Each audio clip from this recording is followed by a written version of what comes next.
पवार साहेबांसारखा एक अनुभवी माणूस की कोणत्या वेळेला कोणतं स्टेटमेंट करायचं हे त्यांना माहीत होतं. तो स्टेटमेंट करतानाची पवार साहेबांची तुम्ही ती छबी समोर आणा.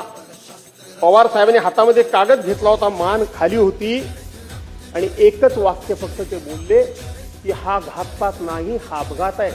का बोलले? कशाकरता बोलले?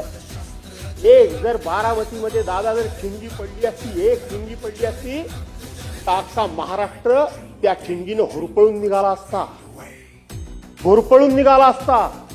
पुऱ्या महाराष्ट्रामध्ये हे लोण पोचलं असतं आणि सरकारनं कितीही ताकद लावली आणि कुणीही लावली तरी त्याला कंट्रोल करणं हे कोणालाही शक्य झालं नसतं. म्हणून त्यावेळेचं पवार साहेबांचं स्टेटमेंट माझ्यासारख्या कार्यकर्त्याला अत्यंत समोचित वाटतं. मी त्याच्यावर कधी भाष्य केलं नाही, पण आज हे भाष्य करणं मला उचित वाटतं. आणि म्हणून रोहित पवार आणि शरद पवार साहेब मांडतात ही भूमिका विसंगत नाही.